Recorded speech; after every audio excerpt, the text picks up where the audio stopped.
Oh, that's... Oh, yeah, it's capturing good. Welcome back. Today we'll be finishing the second case of the Great Ace Attorney Chronicles, the adventure of the Speckled Band. Yes. The adventure of the Unbreakable Speckled Band. We'll be finishing that up today. Let's dive right into it.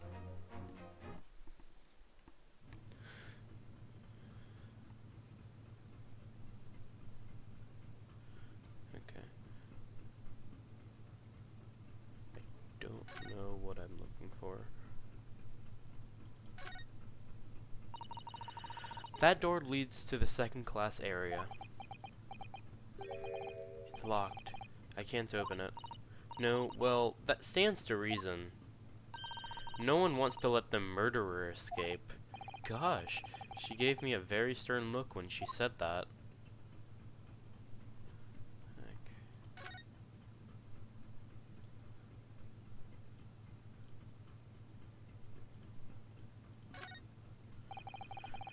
First class cabin number 1. That's our cabin. Not our cabin, yeah. It's Cosmos Summons. Your accommodation is confined to the wardrobe inside the cabin. You know how to make a stowaway feel small, don't you? As small as the wardrobe I've been calling home. Anyway, I wonder if Inspector Hosanaga has managed to uncover any clues. Yes, we should probably find him and ask. Well, let's go to him then. Move to Cosmos cabin.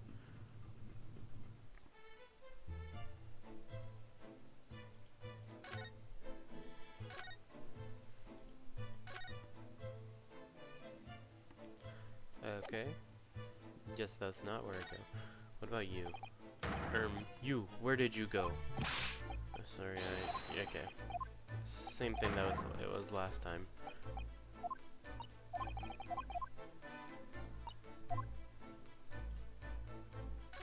Okay. Move.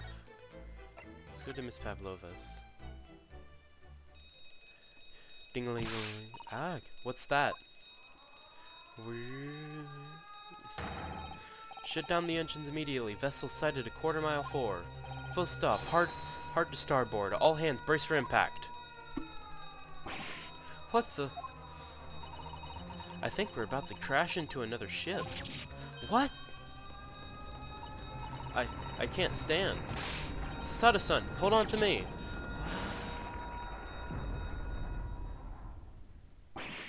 Sada-san, are you alright? Are you injured at all? I think I'm fine. Thank you, Naruto-san.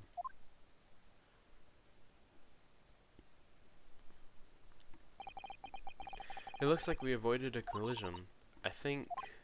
Yes, the ship has come to a stop. Oh my goodness, what about you, Naruto-san? Are you hurt? No, I'm fine. Hello, is anyone in there? Shout if you need assistance. Oh, that sounds like... Inspector Hosanaga. Is that you in there, Naruto-san? Unbolt the door, quickly. What, the bolt? Look at that! The door's bolted. Did you do that, Sada-san? No, I didn't touch it. Well, that's strange. How did... And look at all the books. They're just like they were before again. Naruto-san, aren't you going to open the door and let the inspector in? I'd better tidy this place up first. Our violent emergency stop had solved one mystery at least, in a very vivid way.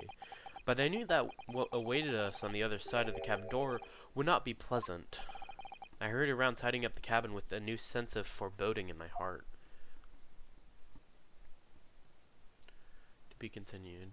And we were very close to the third part when I stopped yesterday. It's like about 6 minutes away. Save your current progress.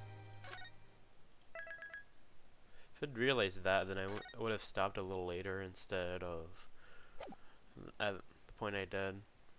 But whatever. So this might end up being a bit of a shorter stream.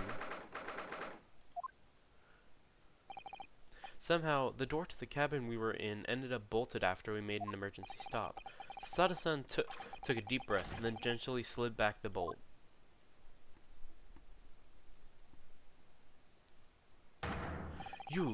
What you are doing in Miss Pavlova's quarters? Ah, you both look unhurt. Good. Yes, we are fine, thank you. What on earth happened? We heard something about how we were going to collide with another ship. Yes, it appears to have been a false report though. Oh, how did that happen? There's a dense fog outside, so it's extremely difficult to see. Someone must have thought he saw a ship ahead. This person obviously triggered the alarm, and that's why we made an emergency stop. Everything is chaos, passengers are screaming, crew are running everywhere. This first-class area is the only quiet part of the ship at the moment. Oh, I see. Someone triggered the alarm? Does that mean that someone pressed that button outside? Ah, you wicked intruder, dressed all in black, you are the devil. Sorry, me? I've been called a lot of things before, but devil is a first. You opened my traveling case. How could you? What? No, we didn't touch it. That's right, Miss Pavlova. It was already open when we came into your cabin. Inspector! Yes? Arrest this man, I know he did it. He is a criminal. Is it not enough that he has killed a man? Da! And he is a stowaway as well. If Vixen promises not to steal chicken, do you believe? Take him away. He is a trespasser as well as everything else. Stowing away, trespassing, killing. She is right. You are devil. It doesn't look good, does it? There is cell below deck. Throw him in. Tomorrow, we dock in Hong Kong. Then, we give you straight to police. Wait, a cell? Please, Inspector Osanaga, is there nothing you can do? This is a Russian vessel. I really have no jurisdiction here. After my last effort to appeal to the captain's good nature, I think I'm out of options. This is terrible. This is a real crisis. I've got to find a solution. Immediately.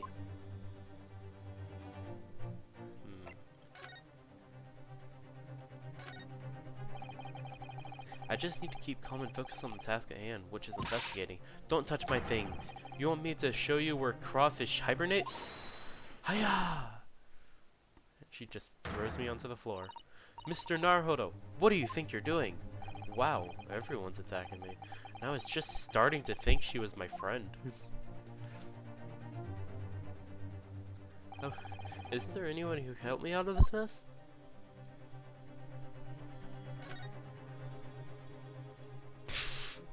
He's just hanging to the coat hangers. What the hell? What are you doing up there? Mr. Sholmes! Naturally, I was analyzing what a weight of 20,000 rubles feels like on one's head. Have I not told you that as a detective, it is my business to know what other people do not? This isn't mere tomfoolery, my boy. Oh, no. Well, why were you hanging from that hook before then? Isn't it obvious? To properly assess the weight of the 20,000 rubles, naturally. I wish to determine if it would bend that conceited-looking hook on the wall, so full of brag and bounce. I never know whether to take this man seriously or not. Ah, you again, the great detective. Ah, Inspector. I confess I've been looking for you. I have something to report to you most urgently. Well, you might try looking for me somewhere other than a hook on the wall next time. What is to report? Speak! An urgent report from a great detective can mean but one thing. Yes. The case of the curious murder that took place last night, here on this vessel, the steamship Buria, has been solved. By me, naturally. What? Really? Yes, I've eliminated all other possibilities. No other explanations exist. So, allow me to illuminate all your minds. For I am about to reveal my great detective's greatly admired great deduction to the case. It's a lot of greats. Ha! You have solved it? Even Hedgehog understands the case. Thank you for the call. Thank you for the follow, Iconic. We all knew who was responsible for killing Student Boy this morning, when we found criminal in wardrobe. It is this stowaway, and he has handcuffs to prove it. I didn't do it. The trouble is, there doesn't appear to be anyone else who could have killed the victim. Because, as everyone knows, the cabin door was bolted shut from the inside. That means the culprit must be someone who was inside the cabin. Yes, it is what's called a locked room mystery in detective stories. Da, locked room, that is point. The room was locked. Well, I can't deny that. There's no way the bolt could have been drawn across from outside the cabin. You are all quite mistaken. The cabin next door is not a so-called locked room at all. What? Oh yes, there's another entrance. An entrance used last night by the culprit in order to gain access to the cabin despite the bolted door. What other entrance? We never discovered one. Why, it gapes open-mouthed at you even as we speak. The ventilator, man. The ventilator? Gah ha ha ha ha ha. You think this is funny? I cannot even put my arm through that hole. That is because your arms are as thick as tree trunks. You are suggesting that the culprit entered and left the victim's cabin through that tiny opening? It is not possible. Ah, but it is. And last night, the victim even witnessed the intruder in the act of passing through the ventilator. Mr. Sholmes, do you mean... Are you referring to the words Kazuma-sama wrote in his diary? 1:23 a.m. I can hear a faint whistling sound. 1:35 a.m. What looks like some sort of speckled band is dangling from the ventilator grill. Precisely, my dear madam. But what does it mean? What is this speckled band? The answer to that particular conundrum is in this very cabin.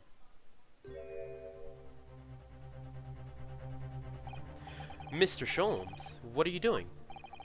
There is a distinct element of danger, but fear not, I am ready. What I'm about to expose for you all to see will shock you to your cores.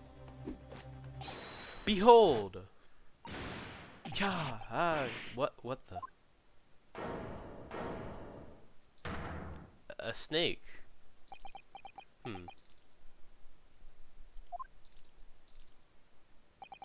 Allow me to introduce you all to the band. The Speckled Band. A snake? Indubitably.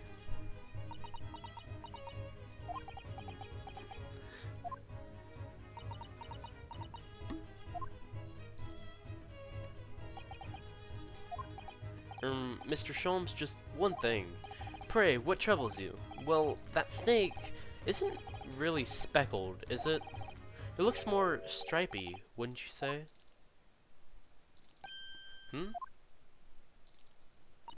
Yes, you're right. I think in this case, you'd have to call it the Striped Band, wouldn't you? Heh. You both see and observe with distinction. However, do you not think that is precisely the trap into which the culprit wishes you to fall? Oh my goodness, really? It is? Is it a trap? How exactly? I think perhaps it is time I explain the intricacies of my train of thought. Are you ready, Miss Pavlova? I am sorry for the young man who died, but that is all. His death has nothing to do with me. This whole thing has nothing to do with me. There are two conclusions I have drawn from the fact. Number 1. Last night, your friend infiltrated the victim's cabin. Ah. And number 2, that same friend was responsible for the victim losing his life. No. She's turned as white as a bowl of rice again. Sholmes must be right. He's hit the nail on the head. This young woman's friend killed Mr. Asogi? Very interesting points, Mr. Stroganoff. It looks like he can't speak with that snake coiled around his head. I would advise as little movement as possible, Seaman. You wouldn't want the fangs of that long friend in your neck. So everyone, let us begin. Herlock Sholmes is proud to present his logic and reasoning spectacular. Ooh, we gotta do this again. The game is afoot. Intruder's identity. Miss Pavlova, moments ago, you claimed the following. His death has nothing to do with me. This whole thing has nothing to do with me. Yet you cannot deceive yourself. Yes, when you recall those horrid events, your aching heart smarts with pain. And it is that very pain that evidences your inextricable link to the victim's death. So we ask, what was the nature of this intruder that stole into the victim's cabin on that portentous night? Why, naturally, it was the friend with which you boarded this vessel, was it not? Ah, as I suspected, another telltale glance. Without doubt, your friend is the writhing serpent we see before us. And yet, that fact leaves us in a quandary. The victim's written observations on the night in question tell of a speckled band, whereas regrettably, this specimen's markings do not fit that description in any way. What explanation can we then give, pray? What was the sight that fell upon the victim's eyes last night? No, don't look at me. This had nothing to do with any of this. Oh, but it does. You have the answer to this quandary even now, hidden behind your back. Yes, that which you are trying but failing to conceal can only be the snake's sloughed skin. Evidently, after the subtle and horrible crime, this most deadly friend of yours shed its original skin, no? I don't know what you're talking about. Last night, through the ventilator visible in this cabin, your then speckled friend slithered next door. Using the bell cord on the other side as a bridge, the serpent silently descended into the victim's quarters. In the dim light, it appeared to the young gentleman who was about to lose his life as a speckled band. In summary, the nature of this friend of yours, which last night infiltrated the scene of the crime, is a rare breed of snake, whose markings change each time it sloughs its skin. A snake so dreadful, we can only imagine it would be found in the deepest depths of India. Conclusion: a beloved speckled snake. Topic 2. How Mr. Asogi died. Moving on, we come to the heart of the matter, the grim demise of the victim. How did this young man lose his life, and why? According to the data of which I have been apprised, it would appear there was no visible signs of injury. In fact, the circumstances of the victim's death can only be explained by a terrible venom. Now, if we take that as fact, we can reasonably imagine that there remains evidence to affirm it at the scene of the crime. Oh no, could there be? Yes, an examination of the deceased body will prove the cause of death conclusively. The almost, but not quite, imperceptible puncture wounds left by the venomous fangs will seal the truth. Yes, the vestiges of snakebite delivered by your terrifying friend. This makes no sense. There is no point feigning ignorance, Miss Pavlova. After the incident, you endeavored to hide everything, didn't you? But now, your involuntary glance betrays the hiding place you chose. That's right, you hid the evidence that links you to the victim's death in that traveling case. When we first met in this cabin, it came to my attention that your case moved periodically. Your serpent assassin was restless inside, no doubt. You don't... It is telling that the victim made note of a low whistling sound that he heard minutes before his end. That was your signal, was it not? The sound you had used to train your serpent friend. To train? Indeed, you'd put the serpent through the ventilator and wait. After a period, you'd summon it back with a whistle. You couldn't know if the animal had done its duty, so you would listen for signs of life next door. If the victim appeared not to have been dispatched, you'd release the snake once more. Do you deny this snake has undergone such training? It is not true. Having slithered through the ventilator and down the bell cord, the creature needed only to sink its fangs in once. And its venom would course through the victim's veins, ending his existence forever. That is the true nature of the speckled band that took the poor young man's life. There can be no doubt my logic is infallible. Death by a venomous snake. Spite.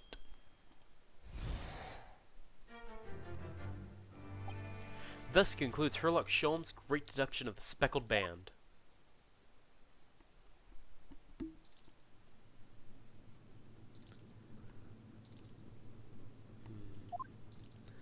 Everyone's stunned. Miss Pavlova has trained her pet snake as a killing machine. There on the floor, you will observe a saucer of milk. The promise of food is the key to training any creature. Incredible! You've solved the mystery. Amazing! Your great deduction really lives up to its name. I see now why Sherlock Sholmes has become such a household name. My dear man, it was nothing remarkable. As the Russians say, I could have done it with one left hand.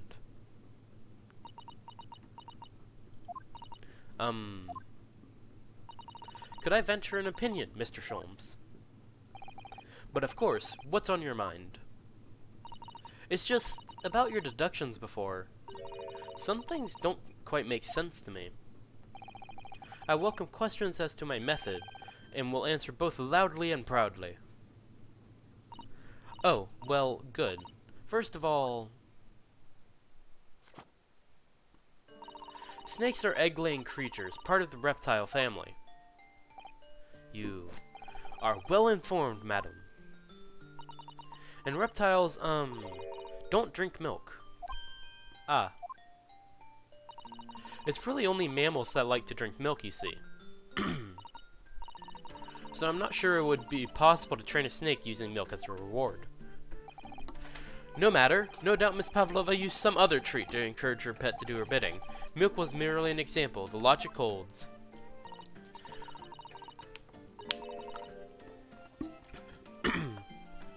Well, there is something else. Snakes have no ears. Ah.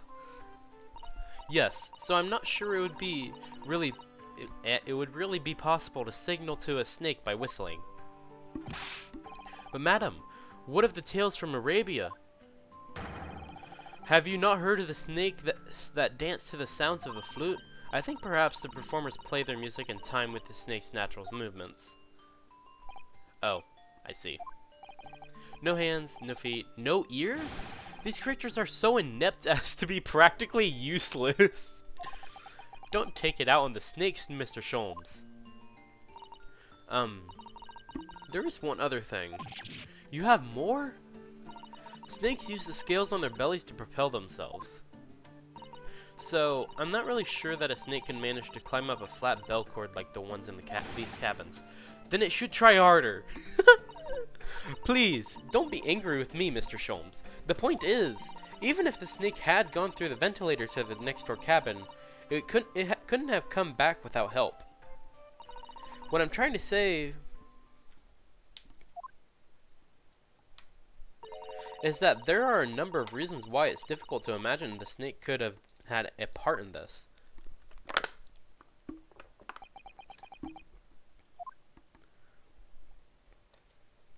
But that just puts the blame back on me instead of the snake.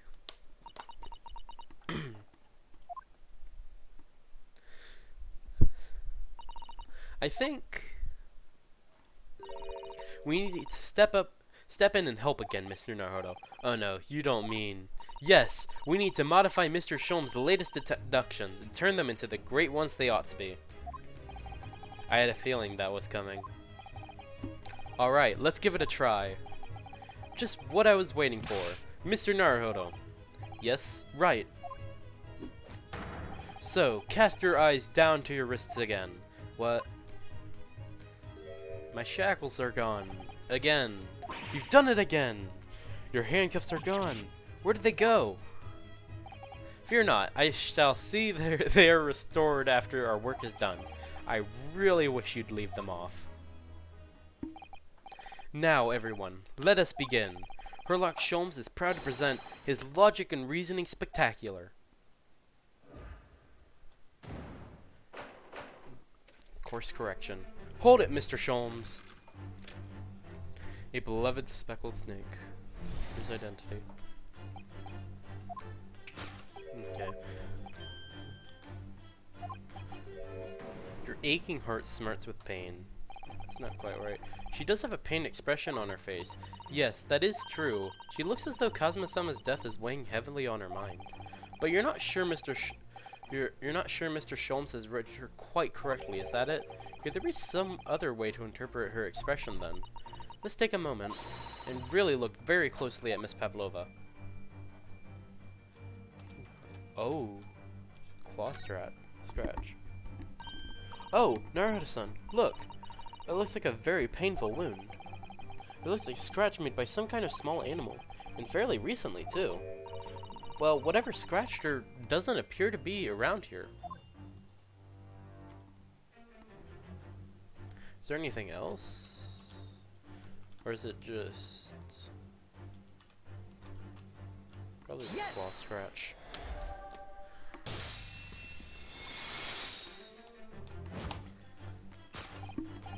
Yes, when you recall those horrid events, that claw scratch smarts with pain. Indeed, and simple observation reveals that the wound is fresh. Miss Pavlova, did you in fact receive that scratch sometime last night? Ah. When I think about the young man who died next door, I feel so sad. And when I am sad, the pain from this wound is worse. And it is that very pain that evidences your inextricable link to the victim's death. So we ask, what was the nature of this intruder that stole into the victim's cabin on that portentous night? Why, naturally, it was the friend with which you boarded this vessel, was it not? Ah, as I suspected, another telltale glance. Without doubt, your friend is the writhing serpent we see before us. It seems likely that the scratch mark on the back of Miss Pavlova's hand was made by this friend of hers, doesn't it? Except, snakes don't have claws, do they? No, they don't. They don't even have hands or feet on which claws might grow. Well then, if that snake isn't her pet, what is? What's the true identity of this friend of hers? We should follow her gaze, Naruto-san. That's where we'll find the answer.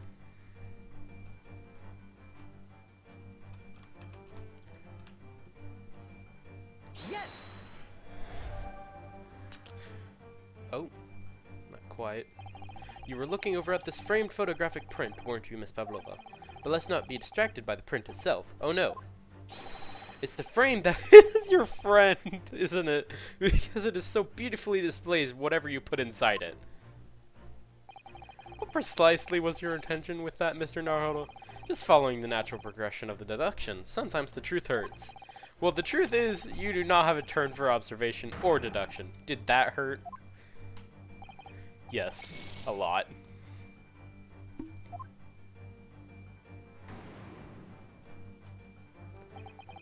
We can reasonably assume that Miss Pavlova's furtive glance was aimed at her friend, and that same friend is probably responsible for the scratch on the back of her hand. We also know that whatever it is, this friend must be small enough to pass through the ventilator. That really ought to narrow it down. Let me scout around again in the direction she looked. Looks like I have to click on this first, maybe. Ah, look at the photograph in this frame.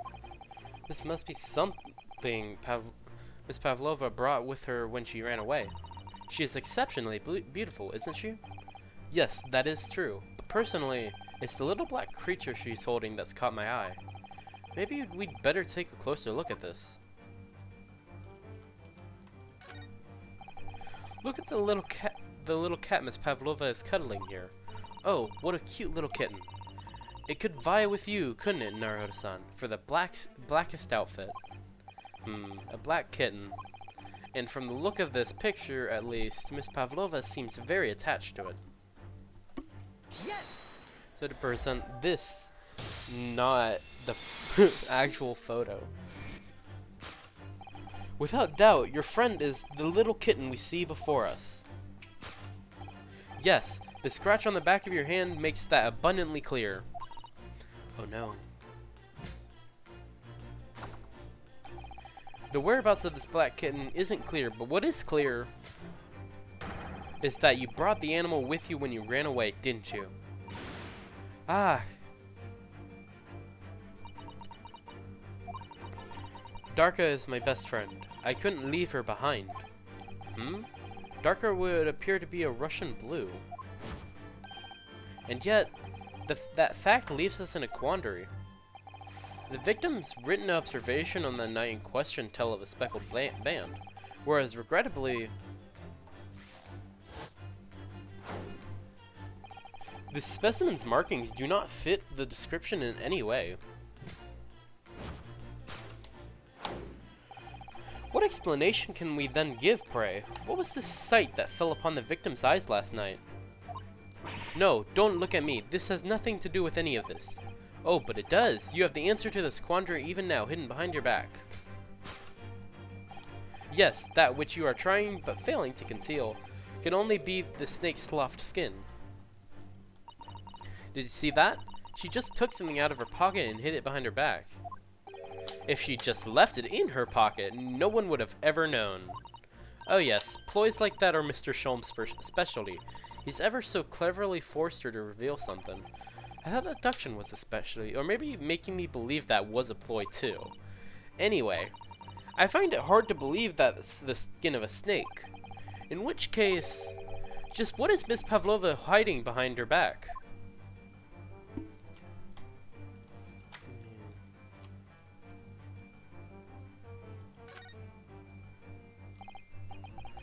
Well, it is speckled and it is a band, but what is it? It seems to be soft and fluffy, a long piece of cloth of some sort. And that looks like a handle at one end. I think it may be a cat's toy. This sort is common in the West, apparently. How is that a toy for cats? Cats like to chase the band around and paw at it. Kittens in particular love that sort of play. You only need to wave it in front of them, and they pounce to catch it. Haha, that sounds positively adorable.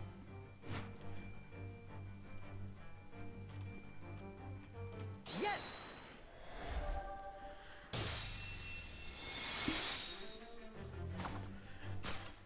Yes, the thing you are trying but failing to conceal is, a cat's toy. Precisely, in the true nature of the now infamous speckled band. Ah. And it was this toy that you dangled through the ventilator.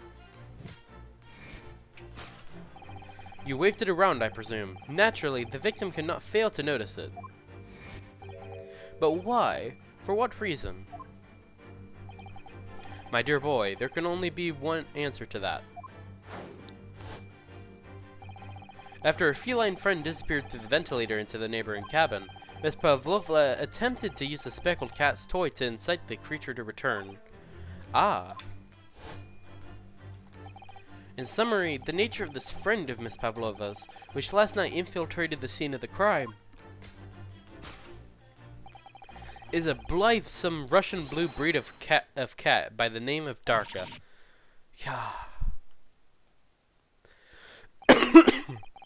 A truly troublesome feline young Darka is proving to be.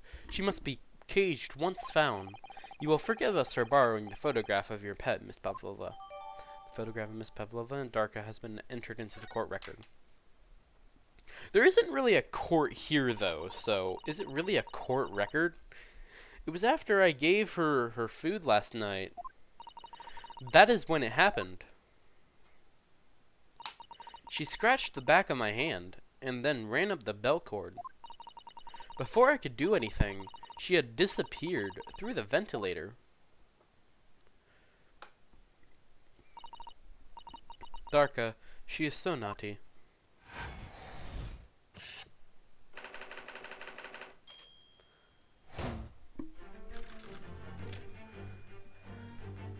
Well, he can't die by a venomous snake bite if there is no snake. Well, the snake didn't even have fangs in the... whatever. Moving on, we come to the heart of the matter, the grim demise of the victim.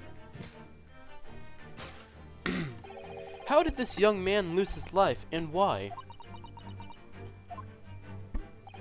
According to the data of which I have been apprised, it would appear there were no visible signs of injury. Ah.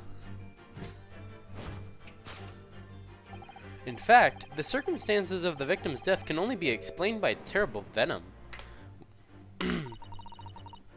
What Mr. Sholmes says is true. There were no signs of a wound anywhere on Cosmo's body. That's right. But Mr. Sholmes seems to be unaware of one very important detail. Cosmo wasn't poisoned. Yes, it would seem so. So, let's give him the information he's missing now.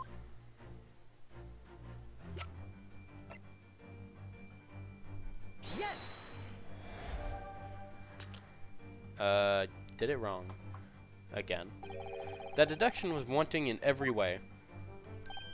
Yes, I was wanting you to hear it. I'm quite proud of it. I find myself wanting to never have heard it. I'm quite pained by it, in fact. Oh no. Oh, sorry. I'll try again.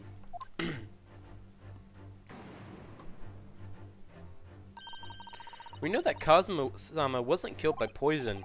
Yes, but it seems that Mr. Sholmes doesn't. We should show him the evidence we have that details the cause of death. Even a great detective needs facts to work with.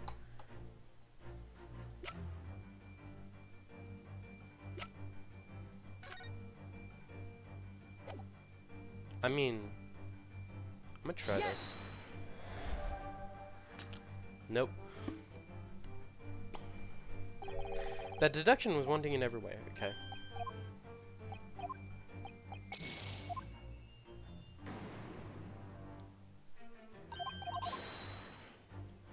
Okay. Traces of external injury or poison. I mean, I guess this is the obvious answer. Yeah, there, it actually freaking works. In fact, the circumstances of the victim's death can only be explained by the post-mortem report. Yes, I knew it was one or the other. His neck was... Indeed, the breaking of the cervical vertebrae is fatable. Only that Goliath would be strong enough to survive that. Seaman Stroganov isn't some immortal freak, you know. The jury is out. Anyway, we have on good authority that the victim's neck was broken. Now, if we take that as fact, we can reasonably imagine that there remains evidence to affirm it at the scene of the crime. Oh no, could there be? Yep.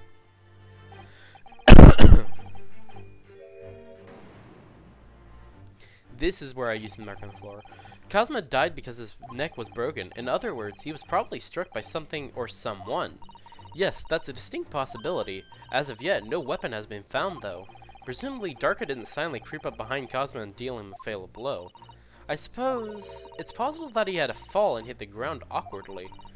It could have been a terrible act of misfortune that he broke his neck completely by accident, I guess. A bad fall could explain it. It's rather hard to believe of Cosmo-sama, though. He wasn't a clumsy man. Well, we need to fix the deduction somehow. Is there anything from the scene that could explain what had happened? This. Yes!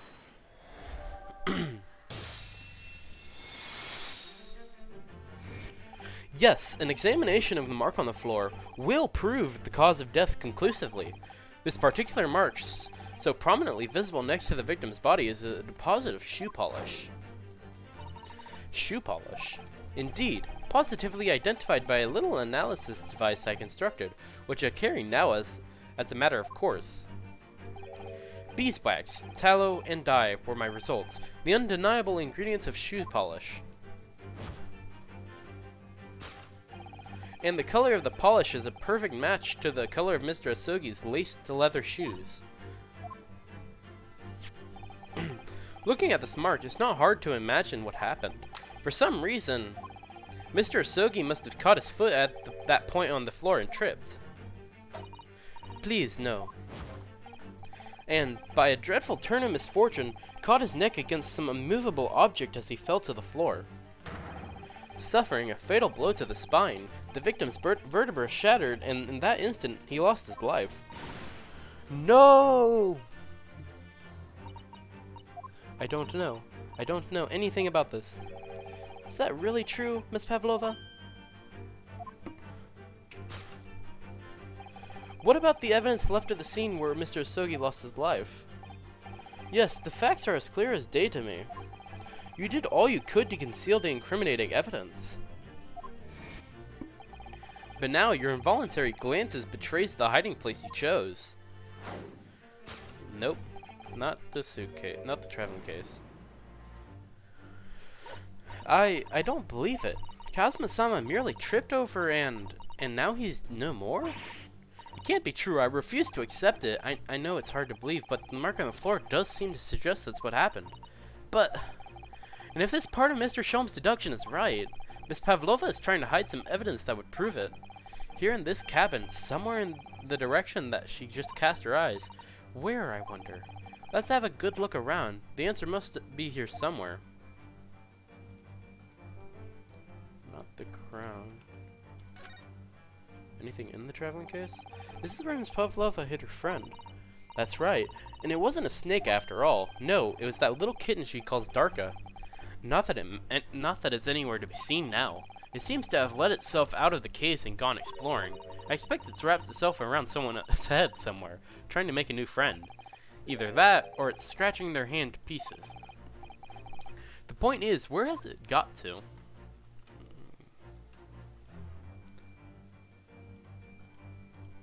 Must inspect the waste paper basket. This is a waste paper basket. Perhaps all the first-class cabins have them. But Miss Pavlova only started occupying this cabin last night. Presumably, there's not much rubbish in there yet. Oh, what's that? It's a broken piece of glass, isn't it? Yes, it is. And I feel I've seen it somewhere before. If it looks familiar, perhaps it's more than your mind simply playing tricks on you. I mean, Yes! I guess so. Yep. That is right. You hit the evidence that links you to the victim's death in that waste paper basket. Ah.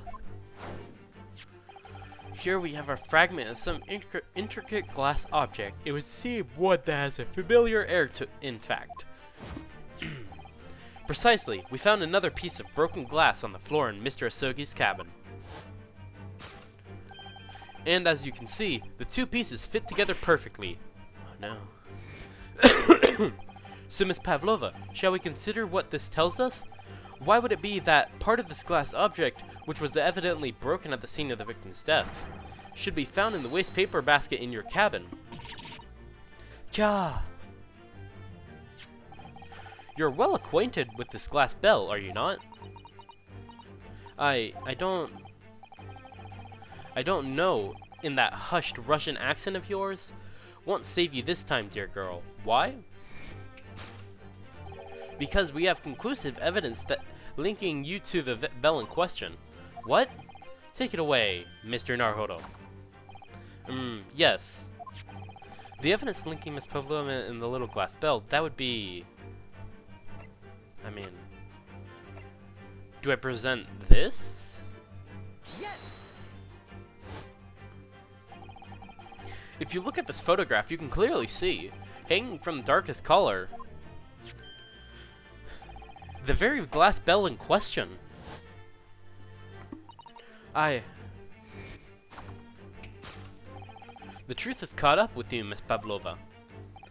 The young man who lost his life last night did so after a truly inauspicious fall. And the cause of that fateful stumble?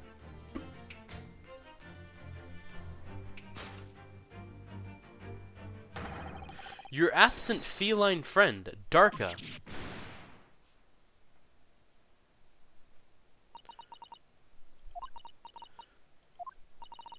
I couldn't tell anyone. I'm sorry. Death by tripping over a cat. Damn. That's gotta be like a terrible way to go. You just trip over a cat and just die. Deduction complete. Elementary. Dang. Got unlucky. Why don't you tell us now, Miss Pavlova? Tell us exactly what happened last night. It was a little after 1 in the morning. It was so late, but I hadn't had time to feed Darka, so I gave her some food. And then, all of a sudden, she scratched me and jumped out of my hands. People do say that cats become very anxious and nervous in new environments. She was so fast, she disappeared through the ventilator, and before I could stop her... And that is how you acquired the rather nasty wound on the back of your hand, I take it. Yes, and I had read the rules on the wall. I knew that I was not allowed to bring Darka with me. Yes, modern science suggests that animals can carry infectious diseases. It's a precaution, really. So I listened and listened, trying to hear if there was some noise in the next cabin.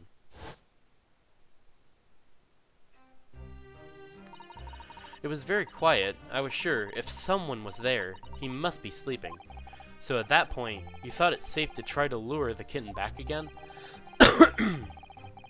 By dangling the end of the toy through the ventilator and into the adjoining cabin. Darka always loves this toy, but it didn't work. Nothing worked. I tried using her favorite toy. I tried whistling to her softly, but nothing. She didn't return. So the faint whistling sound Cosmo heard about in his diary was Miss Pavlova trying to retrieve her pet. Cats have a propensity to remain hidden in the shadows when frightened. Yes, so there was nothing else I could do. I just had to wait until she had calmed down. But then... Thud.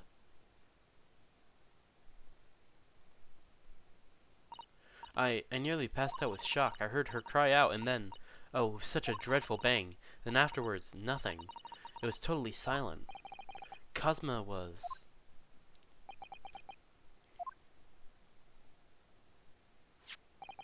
From the appearance of the brown mark on the floor, it seems likely that what you heard was the victim stepping on the glass bell and tripping up. The SS Buria is a large vessel, but even she can pitch and roll violently without warning. If Mr. Asogi was already off balance as a result of the ship lurching when the kitten got under his feet, the combination of unfortunate factors could easily have caused him to fall over. But what had become of the kitten afterwards? In the end, I managed to get her to come back through the ventilator. Yet Darka is nowhere to be seen. I must have forgotten to lock my case, and now she's disappeared again. gracious, that cat is as insufferably restless as I am. Well, he knows something about himself at least. When I woke this morning, I heard that a young man in the next cabin next to mine had died, but I couldn't bring myself to tell anyone what had happened. I was too scared. Scared that they would send me back. Oh, hold on a minute. What about the snake? You're right. Where is it? If the snake isn't your friend, Miss Pavlova, then whose is it, and where did it come from? What on earth is such a dangerous creature doing on board this ship? Oh, I didn't say? Snake is my friend. His name is, Birzoko. What? What? That snake belongs to you? He escaped from cage when emergency alarm sounded. I was looking for him. I did not expect to find him in here. Yes, how did that snake get into this cabin? But animals are not permitted on board. Ha! We are at sea for 1 year! You want to be so long without close friend? Without someone who understands? Couldn't you find someone a little more human who understands you better? But my dear burly fellow, a gargantuan venomous snake, surely you can appreciate the danger you're putting everyone in. No venom. Huh? Birzoko doesn't have venom. He is harmless. Very long but very gentle, he is adorable like Granny. It's venomless? Yes, now he is hungry, so he is in bad mood. But once I feed him, you will see big smile. And you feed him what? Milk, I suppose? Ha, like they say, the milk chickens? Ridiculous, snakes that drink milk are only in stupid stories. Birzoko eats mouses, big fat round mouses. Ah, oh, so is that what the mousetrap in the passageway out there is for? Of course. How else can I catch my friend's favorite food? Nothing says top of the food chain like the look in their eyes right now.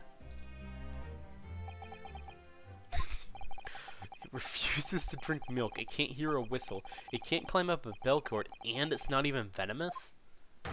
How the deuce did something so inept land a starring role?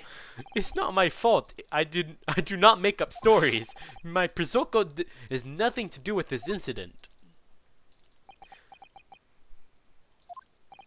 So that's what happened. That is the truth behind my best friend's tragic death. He tripped over a cat and died.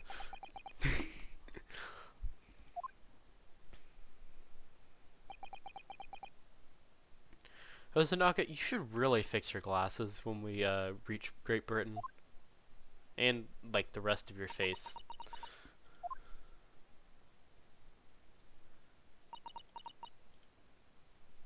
Miss Pavlova. I understand the difficult situation you found yourself in, and I do sympathize, but please remember this. A young man lost his life. If you're going to attempt to cover up your guilt with lies, then no matter what the circumstances, I cannot forgive you, but what are you talking about, Miss Mikatova? What lies? Miss Pavlova just confessed everything. It was just a series of unfortunate events, an accident.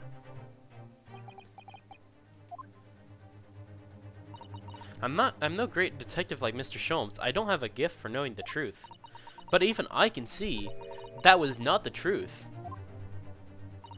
Don't you agree, Mr. Naruhodo? To be perfectly honest, yes. I doubt he didn't just trip over a cat and die. There's a discrepancy in Miss Pavlova's story. I'm sure of it. I just can't quite put my finger on it. I confess, I was intending to lead Scotland Yard deal with any outstanding issues on the matter. Oh.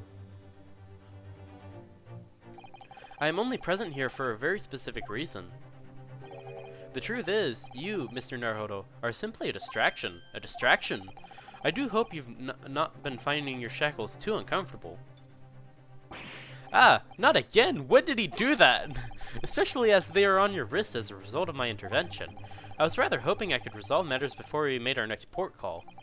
You were Mr. Sholmes? Yes, but I overlooked one important detail. The deceased young man was a very close companion of yours. Was he not? Yes. Kazuma was my closest friend. I owed him my freedom, even. In that case, we must follow this to its conclusion.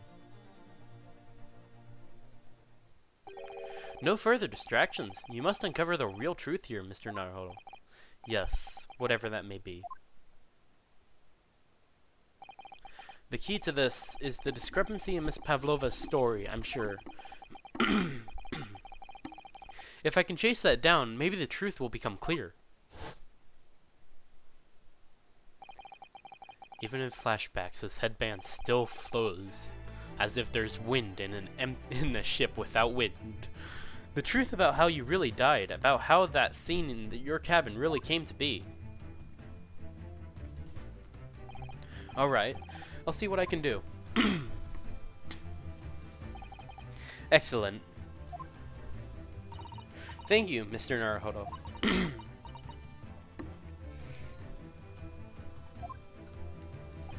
So then, shall we begin? Yes.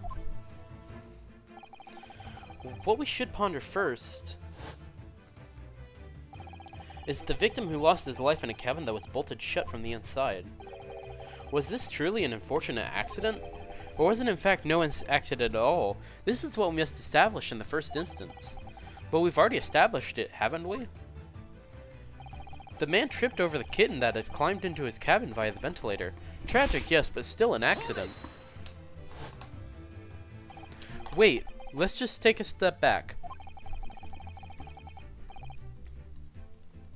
It doesn't make sense if that's really what happened, does it?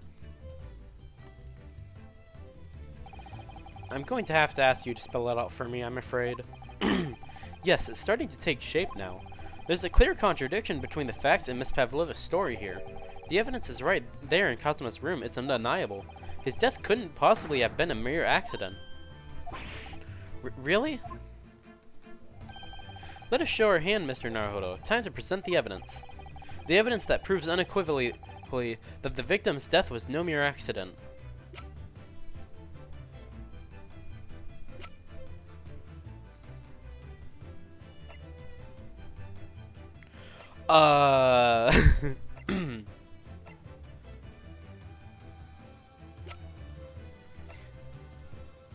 No, no, no.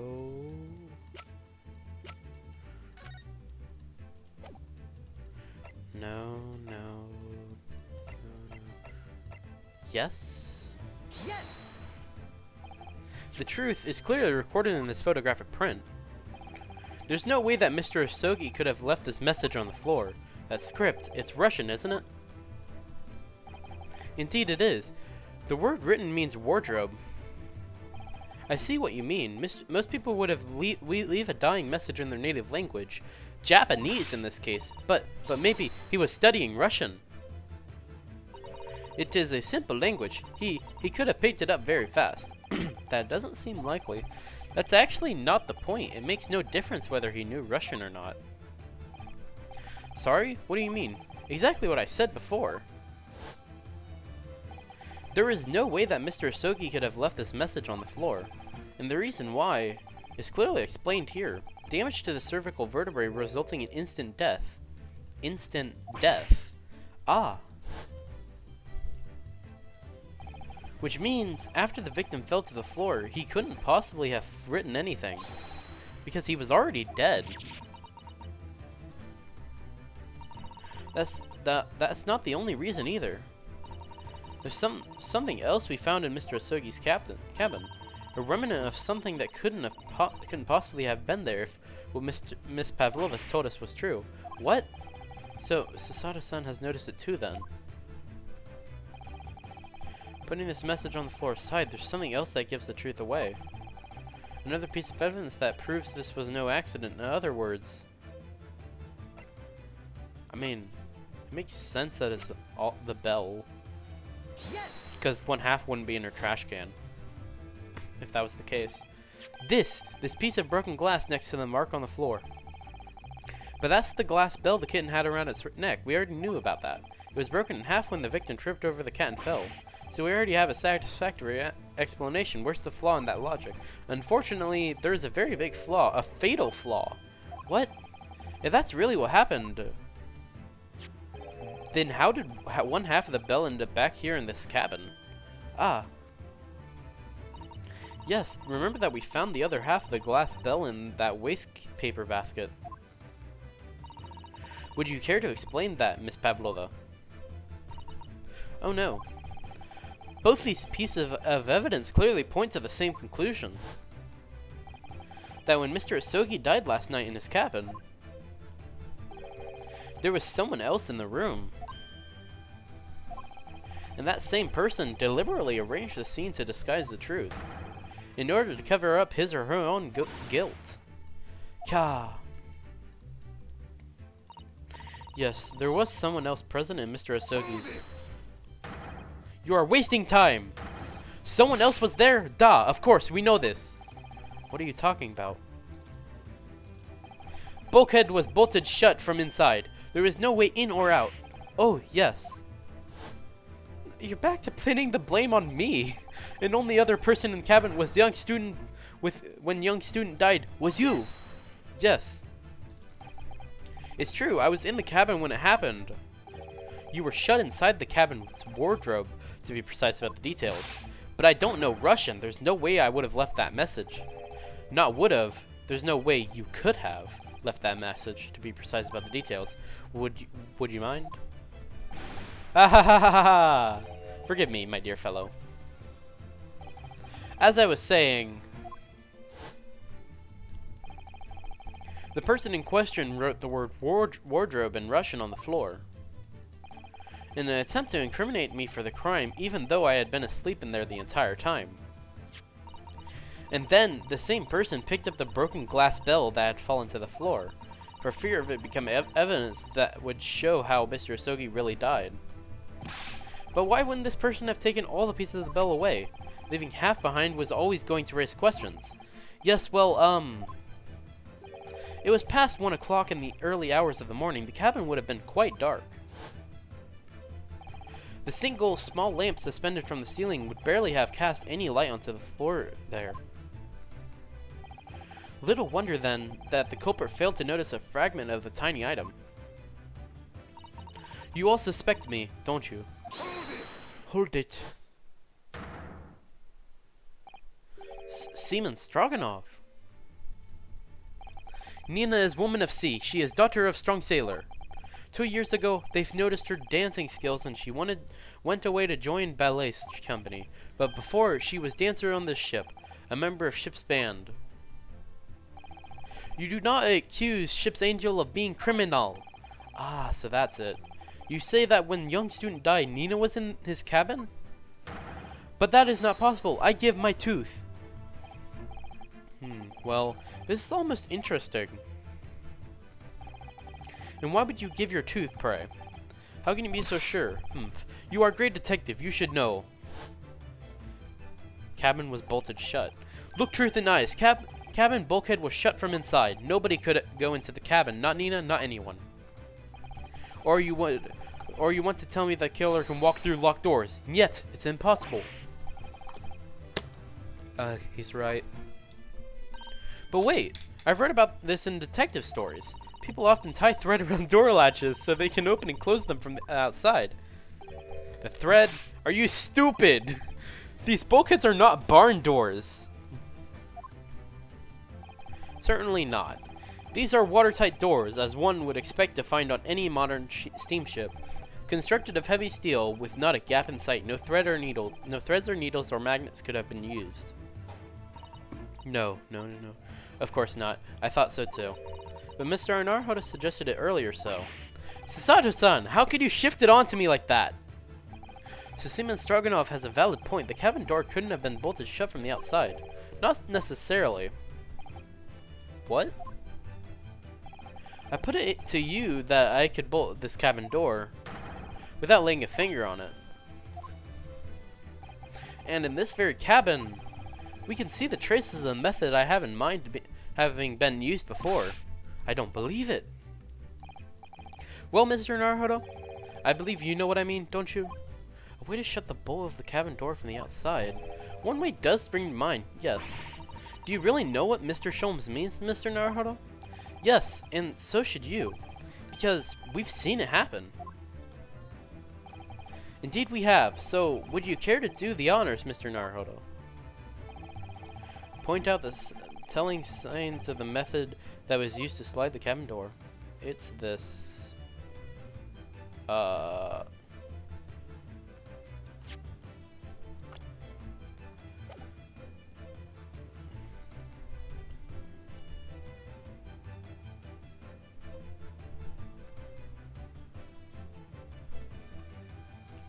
It's not gonna tell me, so I'm just gonna present this. Look at that bookcase there. See how all the books and things on it have toppled over? That must have happened when the ship made its emergency stop before. Yes, that is right. It's a very powerful vessel after all. When the engines are thrown into reverse, a violent jolt goes across the entire ship. Any small objects that are fastened down are bound to fall over. I believe...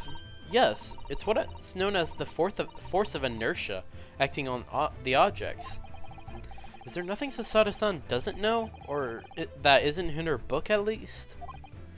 Well, whatever it's called, the same force that pushed over these books on the bookcase also made something else in this cabin move.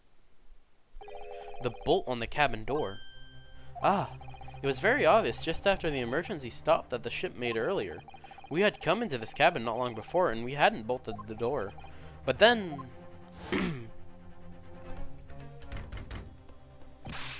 Hello, is anyone in there? Shout if you need assistance. Oh, that sounds like... Hosonaga. Inspector Hosonaga. Oh yes. That's it. When the ship stopped suddenly, the bolt flew across and locked the door. Yes, it's made of metal. But it's small and light enough to be moved by the ship's sudden change of speed. Or the force of ineptia, if you want to call it that. Are you trying to say that last night, after Mr. Asogi was killed?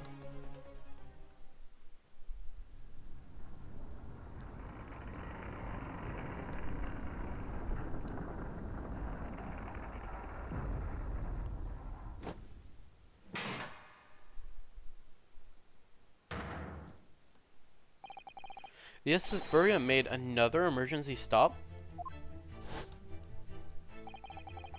When I woke up this morning and looked around the cabin, I thought it looked a little odd. All the books on the shelves had toppled over, and all the ornaments. It was almost as if someone had run their hand across the shelves and deliberately knocked everything over. Oh yes, I remember that. And I stood them all up again, didn't I? Then we came into this cabin. We were surprised to see the same thing in here. All the books and everything had toppled over, just like in Mr. Asogi's cabin. Oh my!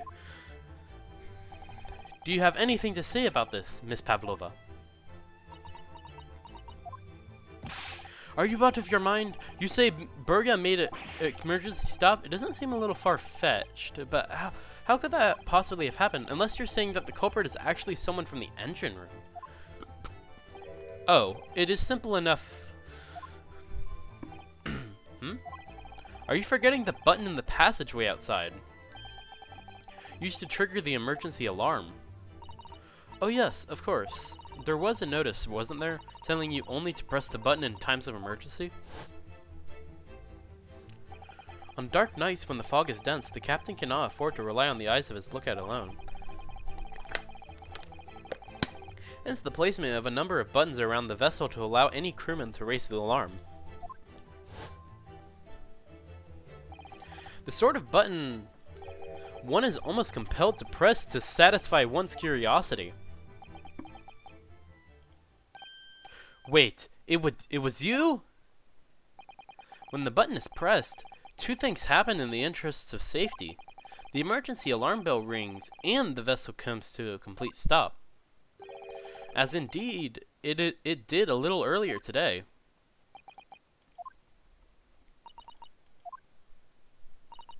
Mr. Sholmes, Surely it wasn't you who... As I always say, a button has but one purpose in life. To be pressed, whatever the occasion. He sounds almost proud of himself. How dare you mess with ship? I report you to cabin. You are in much trouble now. Now, I'm sure all that can wait until later. Let us not overlook the fact that we have now learnt a valuable lesson. When the vessel makes an emergency stop, the bolts on the cabin doors slide closed. So, what we must now consider... Yes, it all comes down to one thing now. Last night, after what had happened to Mr. Asogi, did the ship make an emergency stop, or did it not? You are idiots! Burya is a huge ship with many passengers. If we make emergency stop, even in middle of night, there would be chaos everywhere. What are your thoughts, Mr. Naruhodo? Well, it's certainly possible that some kind of emergency happened last night. We have evidence to support that idea. Really? What evidence, Mr. Naruhodo? Fascinating. Do show us, my good man. What evidence supports this theory that some emergency gripped this vessel last night?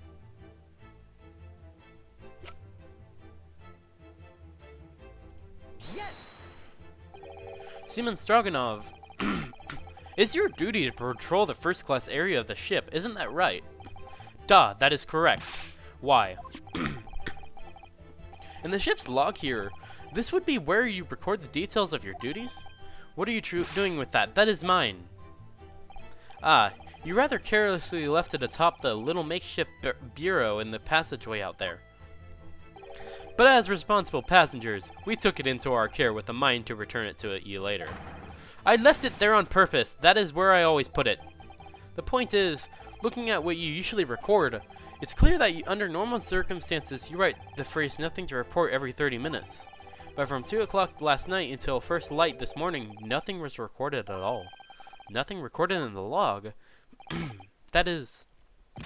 Duh, because nothing happened. But if nothing happened, you would normally write nothing to report, wouldn't you? Gulp. Indeed so, which tells us that shortly after 2 a.m., something happened here aboard the SS Burya.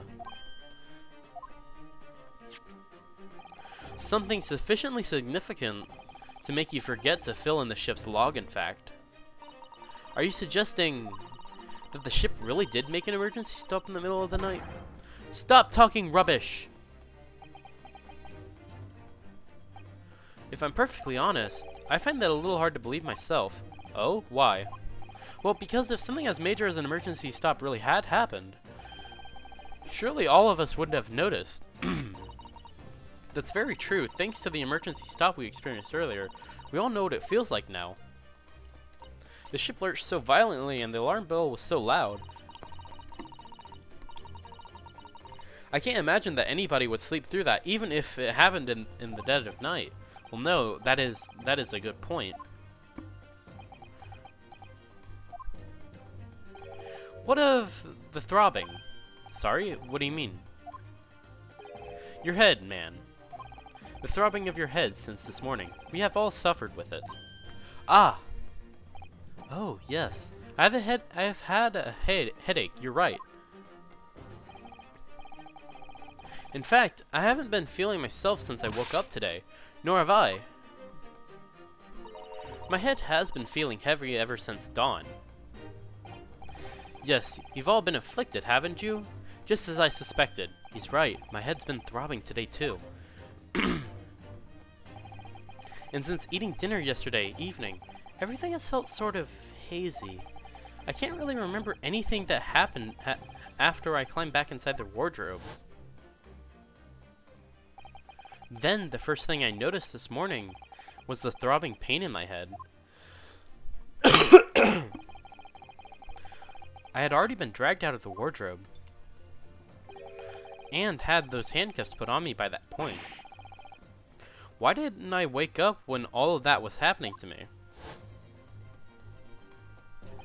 Tell me, Mr. Naruhodo, you boarded this vessel as a stowaway, didn't you? Oh, well, yes, sorry. The stowaway class of accommodation doesn't usually include meals. What did you survive on? Well, Kazuma looked after me. He was always happy to share his meals. So you enjoyed some of the whole roast chicken dish that was served yesterday evening, I take it? Yes, in fact, I had all of it. Cosmo wasn't fond of chicken. Oh, really? So the victim didn't eat any of the chicken at all. That's right. He didn't touch it. Is that relevant? My dear fellow, does that not strike you? Oh, Mr. Sholmes, do you mean to say that there was something wrong with the chicken? I do. No. Really? Is that really true? The meal prepared for the passengers last night had been tampered with. Tampered with by the addition of a soporific designed to induce a very deep slumber in those who consumed it. A sleeping drug?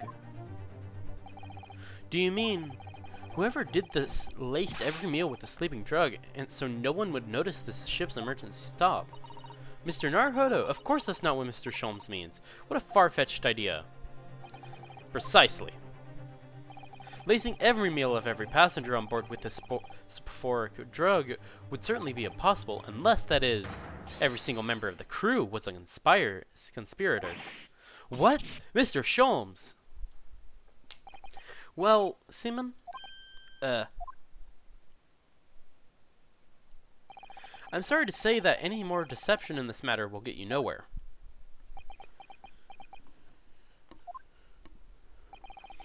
If you refuse to talk, there would have to be an inquiry made through the shipping company, of course. And were that to happen, every member of the crew and the captain himself would be hauled over the coals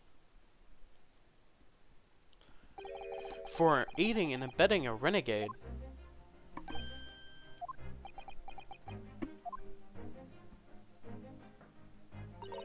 Please, no more. I will tell everything. I cannot make problems like this for everyone anymore. These crewmen are your former comrades, I believe.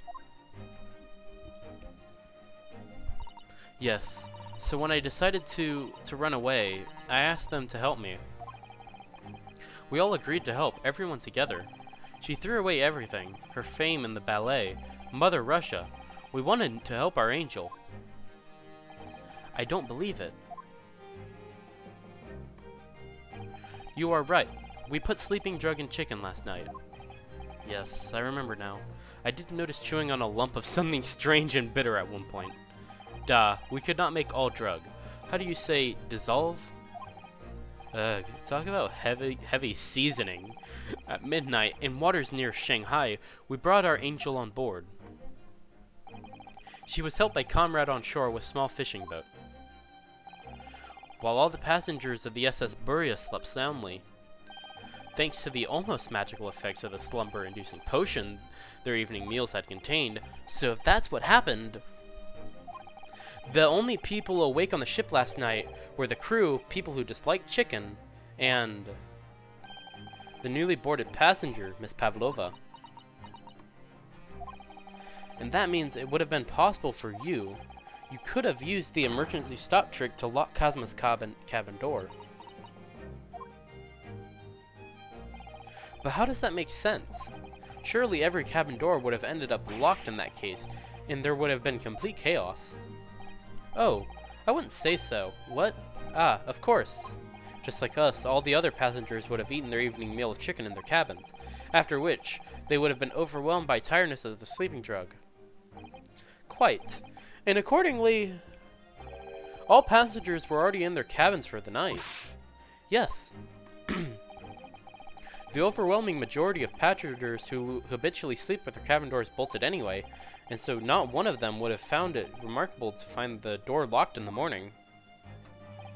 In summary, in order to fasten the bolt of a single cabin door on the ship, the culprit brought the entire vessel to an emergency stop in the early hours of the morning.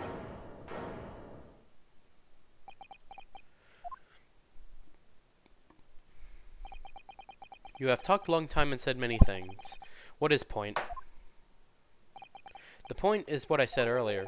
There was somebody else present on the scene when the victim lost his life last night. Someone who left a message in Russian on the floor in an attempt to incriminate another. Someone who tried desperately to hide the broken fragments of glass that would reveal the culprit's identity. And someone who abused the ship's emergency stop procedure in order to lock a door. All told, a busy night. But, I don't know about any of this. I'm just a little girl.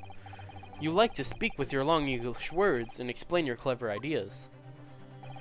But I am Sailor, and sailors don't listen to long, boring stories we don't believe. Sailors like me, we trust only what we see with our eyes. A laudable trait. What? I am quite of the same disposition, my good man. Observation to me is everything. Mr. Naruhodo? Oh, yes?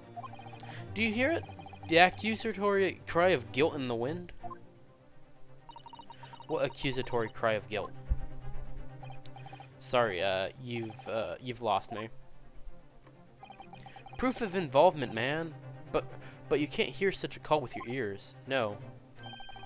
You must hear it with your eyes, for observation is the basis of all deduction. What are you talking about? I believe the time has come for one final logic and reasoning spectacular to expose the truth. So, Mr. Naruhodo, your assistance, if you please. With what exactly, Mr. Sholmes? With observation, my dear fellow, just as I said, of these two prevaricators. Observation? If you remember, Mr. Naruhodo, we know that somebody tried to fabricate evidence, don't we? By tampering with the scene of Mr. Asogi's death. What we're looking for is some trace of evidence that one of these two was there when it happened. Precisely. You are delightfully quick to grasp my meaning. Alright, I'll see what I can see. So we're looking for a trace of evidence that shows someone else was there last night when Kazuma died.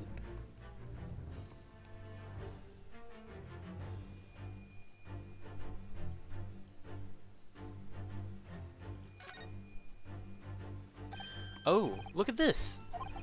It's some kind of stain in an unusual placement. Yes, you're right. It looks like ink, if I'm not mistaken. Ink. And look at the color, too. It's clear where this came from.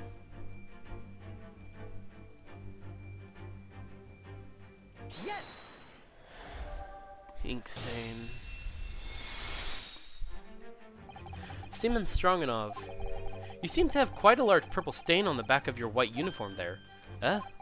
Yes, I don't know where the dirt comes from. So, nothing in particular comes to mind about the stain? What are you trying to say? It would appear that the significance of the stain has escaped your attention, Seaman. Allow us to make it plain. It's a very large purple stain on the back of Seaman Stroganov's shirt, and I think what made it is clear. Indeed it is. So, Mr. Naruhodo, present the evidence that proves it. My pleasure. Alright then, the evidence that proves what the stain on the back of Seaman Stroganov's uniform really is.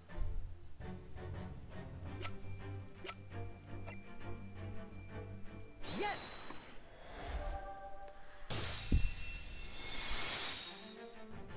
Yes, it is this photograph, and the ink it shows. That's what caused the stain on your uniform. Ink? A rather unusual color of ink. Purple. Ah. And the penny drops, at last. Now you see the significance. The Russian word on the floor next to the victim's body was written in purple ink. And the stain on the back of your uniform is ink of exactly the same color. If the ink had been dry, it couldn't possibly have stained your uniform in that way, which means you must have been present in the cabin in the moments immediately after the ink was spilled. Alright, yes. It was me. I did it. Everything. I arranged everything in Dead Student's cabin to make it look like Wardrobe Man did it. Then I pressed button to make Burya do emergency stop and bolt cabin door shut. I did everything so no one would suspect our angel. Biff, please. Don't worry, Angel. Let me do talking.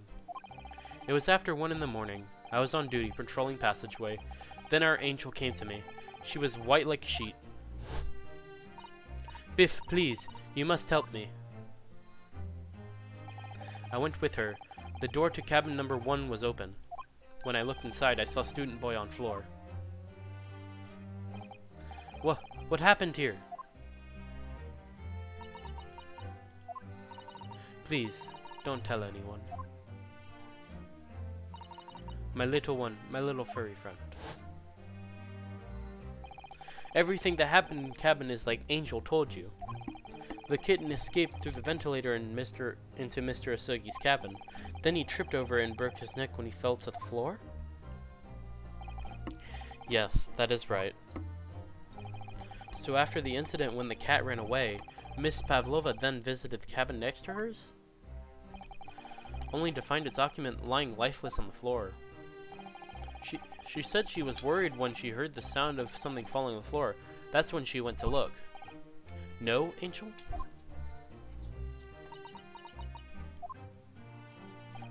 The door was not locked, so she opened to look, and you already know what happened after.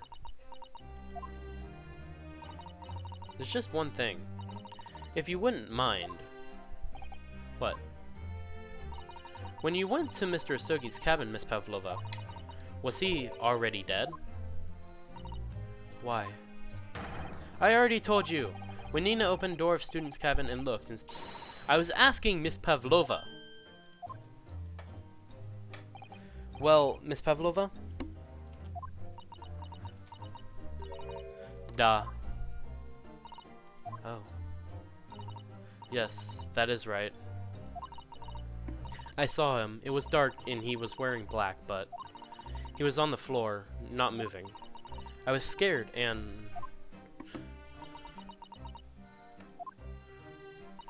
I understand, and I believe you. So is that finally it now? Have we discovered the real truth about Cosmo's death at last? Ah, something very nearly slipped my mind. Oh, Mr. Sholmes? This photograph... Yes, I took this myself, you know. The cause of death was a broken neck, therefore the victim died instantly. In the unfortunate incident that precipitated these events, a kitten on which the kitten stumbled. However, if those are the facts, there is one particular area in this photograph that seems to me somewhat unnatural. What do you mean, unnatural? What are your thoughts on the matter, Mr. Naruhodo? Oh, well... Cosmo tripped and fell and by some terrible stroke of bad luck broke his neck. Which part of this photograph print seems unnatural?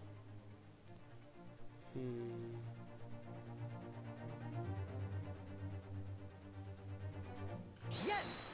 Is it his closed hand? Alright, if he really fell due to an unfortunate accident, then this fist just doesn't seem quite right.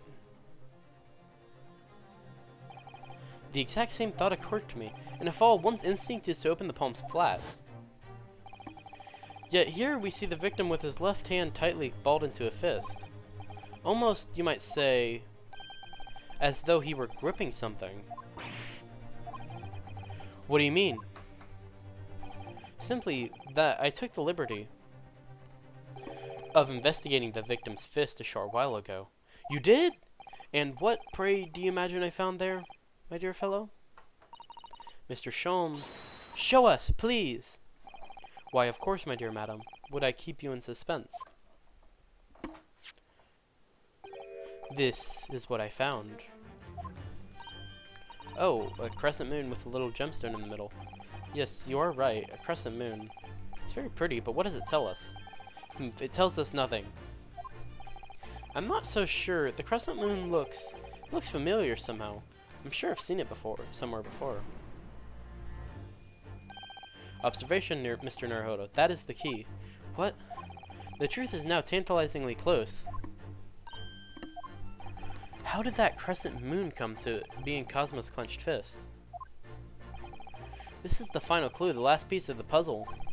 Ask yourself, what does this little crescent moon mean? What significance has it? Observe, find the answer with your own eyes.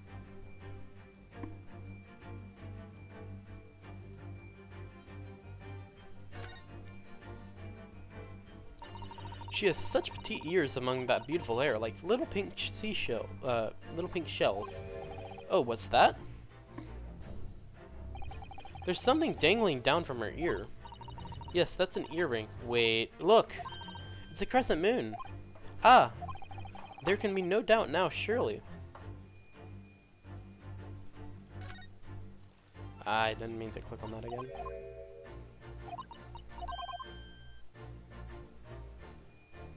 Yes!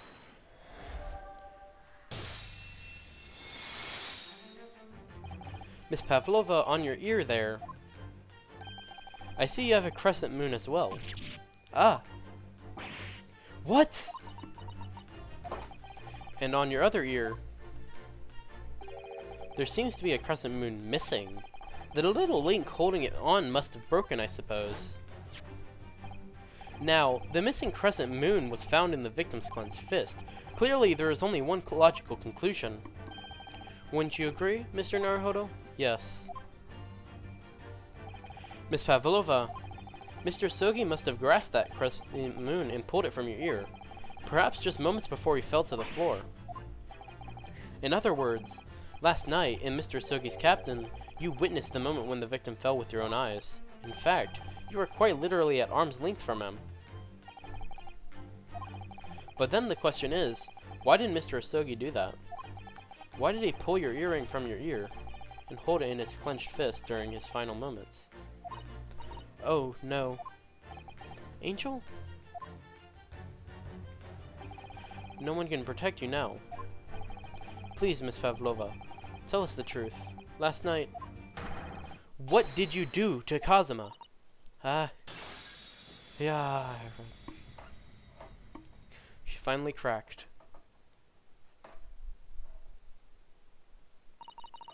When I think about everything that happened yesterday, it was too much. Running away the fishing boat in the middle of the night, trying to climb onto this huge ship, and then, when I was at last in this cabin and I could relax after this horrible long day.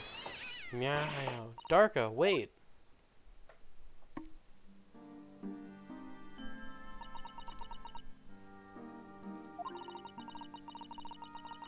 I couldn't believe it when she disappeared through the ventilator.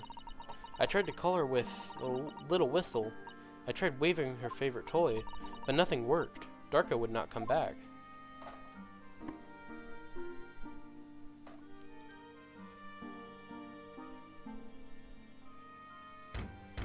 Knock, knock.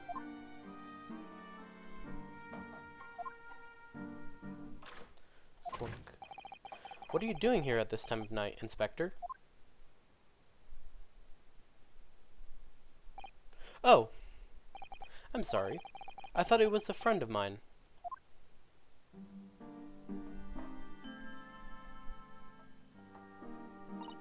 The young man from your country, he was very polite and kind.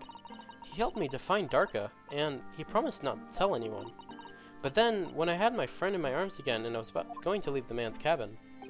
Just a moment, sorry, but... Oh, yes? I'm sure I know your face. I've seen you somewhere before. Ah, of course. You're Nikolina Pavlova, aren't you? The Russian ballerina. Huh? No, I don't know that name. My heart nearly stopped when he said that. He knew who I was. How could this man from a land in the faraway east know a Russian ballerina? Yes, I saw your performance in Japan. The beauty of the ballet made a deep impression on me. But what are you doing on this ship? I'm sure I read that your ballet company was performing in Shanghai at the moment. I can't fool him. I have to tell him the truth and hope he doesn't tell anyone. I have no other choice. I see. So you've run away. Please, please, keep my secret. Don't tell anyone. Give me a moment. I could use another opinion here.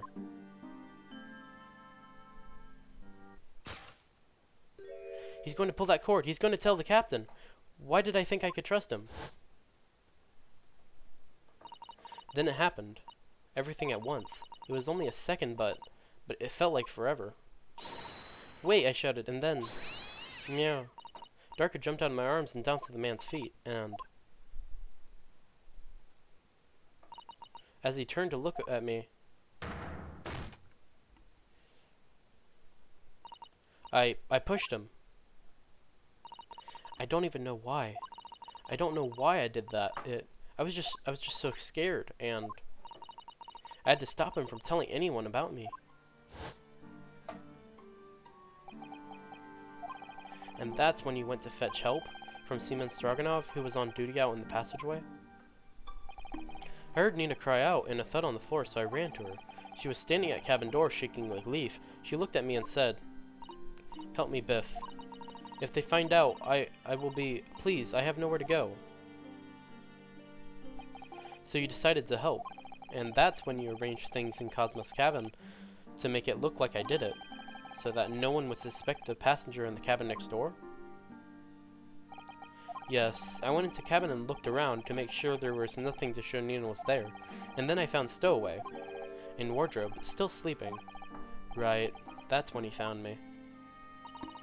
So you worked out a plan to lay the blame on the Stowaway. I closed wardrobe doors and put back strange paper sign. Luckily for me, that's the only reason Sudasan started to believe me when I said I was innocent. I dragged young man's body to good place and used ink that was spilling to write on floor. I wrote that so that person who found him would look inside wardrobe and find Stowaway. And tell me, what did the glass spell? It was by my feet, so I picked it up. I see. But it was dark in the cabin. I didn't notice the other half. Then Angel went back to her cabin, and I finished job by pressing the emergency alarm button in the passageway. Yes. Accordingly, the SS Buria did indeed come to an emergency halt at a little after 2 a.m., thus enticing the bolt on the cabin door to slide shut, creating the locked room mystery.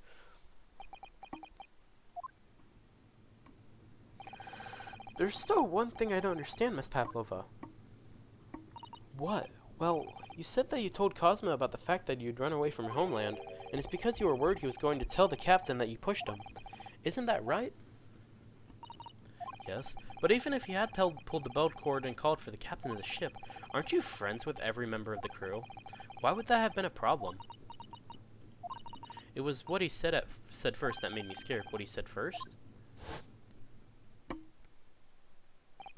What are you doing here at this time of night, Inspector?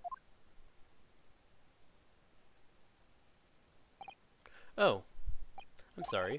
I thought it was a friend of mine. He said an inspector was his friend. Ah, yes, you meaning me, who was supposed to be acting as his bodyguard. I thought that if police knew about me, they would arrest me. So before he could pull the bell cord, May I stop you a moment, please, Miss Pavlova? It just doesn't seem to make sense. I mean, was Mr. Sogi really going to pull the bell cord? I don't know. What?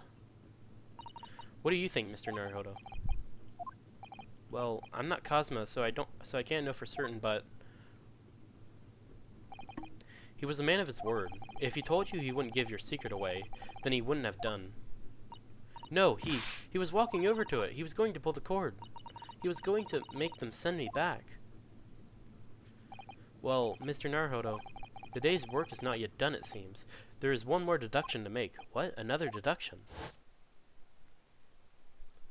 Yes, what action was the victim really about to take at that moment? Can we determine whether the young man's gaze was directed? First, consider the victim's location within his cabin. That's easy. I remember every detail of that room. I mean, yes, I spent quite a lot of time in the wardrobe, but still. That cabin has been my home for this entire voyage. So this is how the cabin looked last night when Miss Pavlova visited Kazuma-sama? Yes, exactly how it was.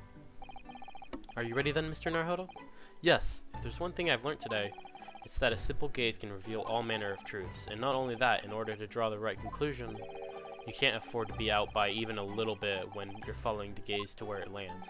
So when he turned away from Miss Pavlova, what exactly was Cosmo looking at? Take that! He was looking at the wardrobe. Considering everything that had happened last night, certainly it may have looked as though Cosmo was going to ring the bell cord. Yes, however, what is directly beside the bell cord? The wardrobe. The wardrobe? And more importantly, what was inside the wardrobe? The man's great friend, sleeping soundly. Ah! Miss Pavlova, please, think back very carefully. What were Mr. Exoki's exact words last night? Give me a moment. I could use another opinion here. Another opinion? Yes, but not from a member of the crew. No, Mr. Asoki intended to consult his close friend on the matter. To see if, between them, they might be able to help in some way, no doubt. Oh, no. Sadly, we can't know the truth for certain now. It's too late for that, but I wish you had made sure of what Mr. Asogi was looking at. Things may have ended very differently, if you had.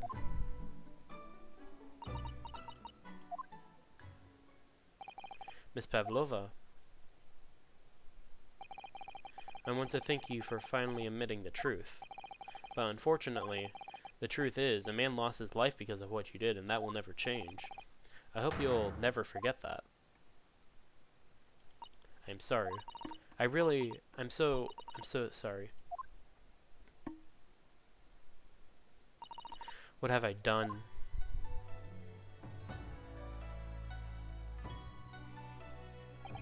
And so, at long last, the mystery surrounding the tragic accident on the SS Buria was finally laid to rest.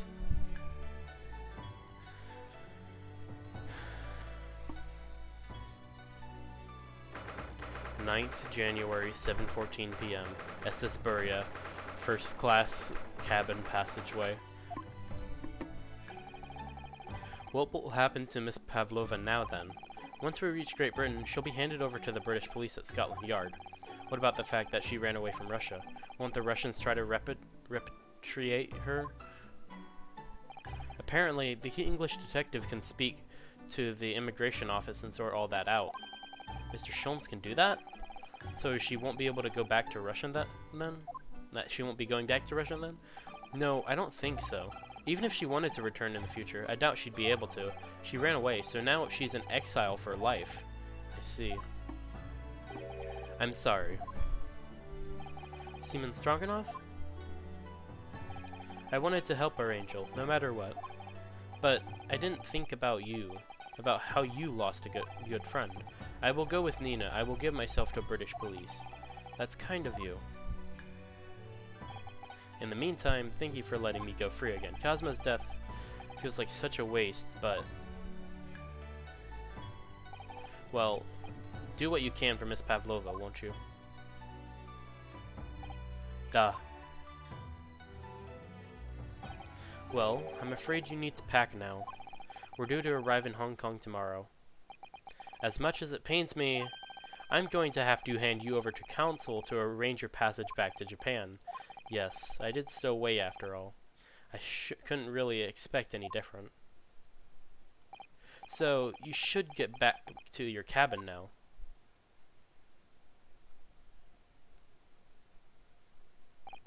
It looks like my study tour to Great Britain is over before it's even begun then. To think that only days ago, Cosmo and I were laughing together about how we'd tear up the streets of London. That seems like a distant memory now. Oh, what's that? Is it someone weeping?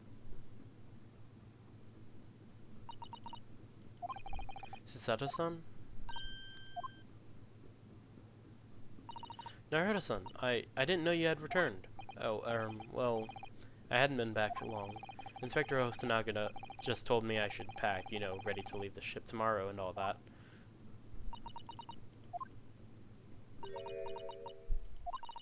I still can't believe this has happened. I can't believe someone's life can be over just like that. Sada-san.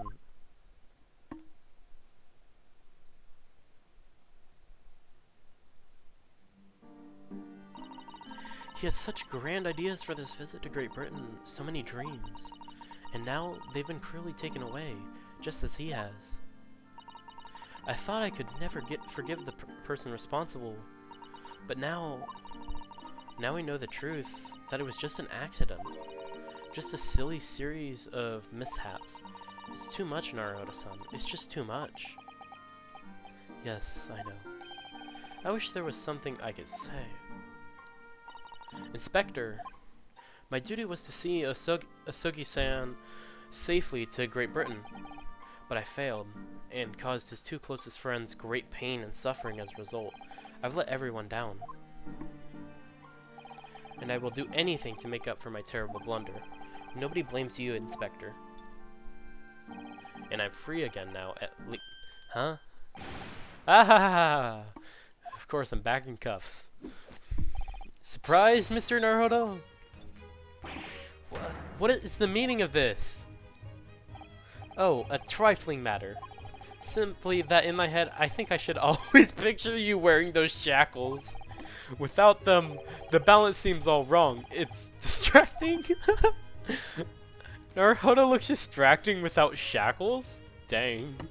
Sorry? So I decided to restore them, for old time's sake, shall we say. You are a stowaway after all. Ah ha ha ha! Laughing. He just won't stop laughing. He thinks that this is funny?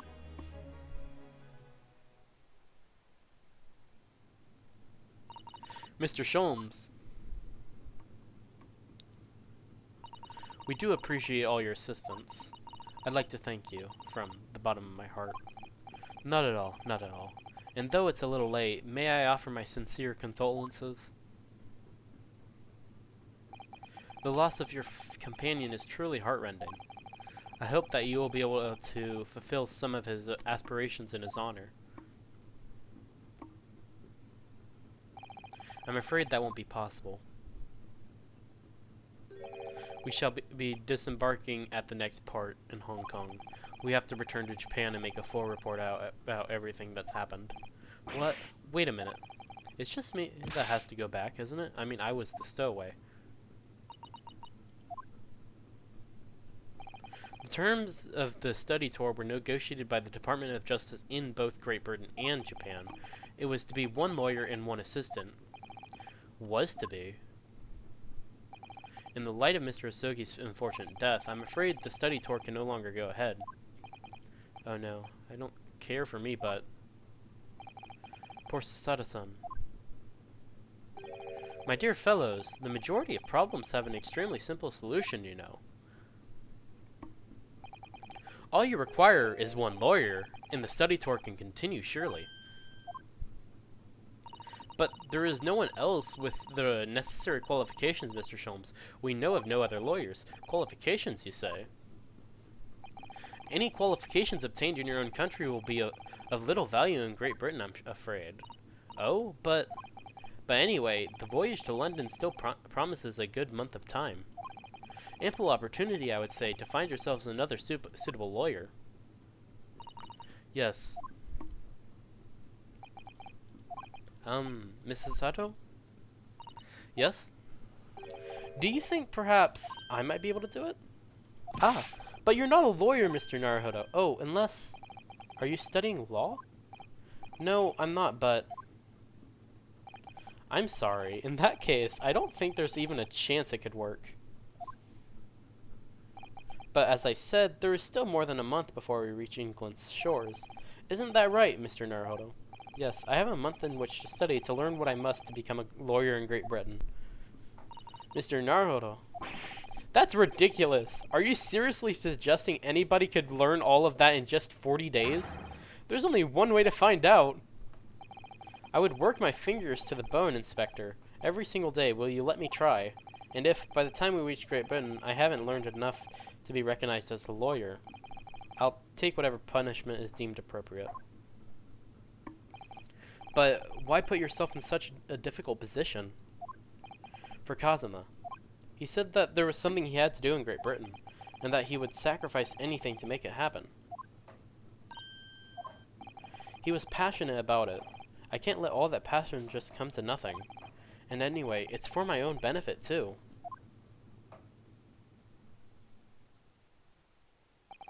I will become a lawyer. I have to. What do you say, Mrs. Sato?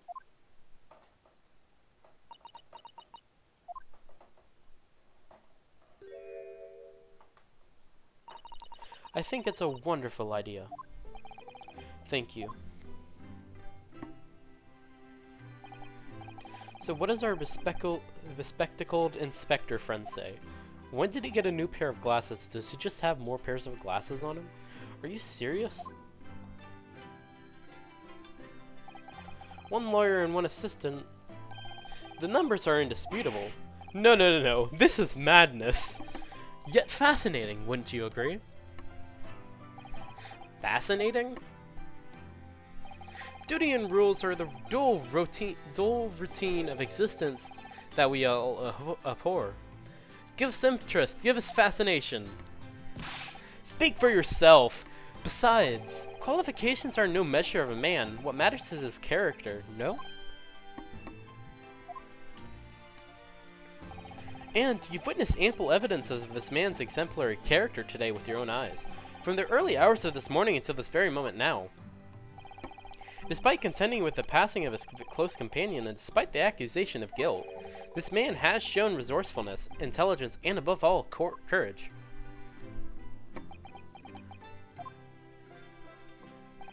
Very well. I'll think of a clever way to word my report to the Department of Justice. Inspector, after all, I did just make a promise, didn't I? I said that I'd do anything at all to make up for my shortcomings here. Oh, thank you, Inspector. If you'll excuse me, I must pay a visit to the captain's quarters, I think. I need to discuss what to do next and how best to make my report.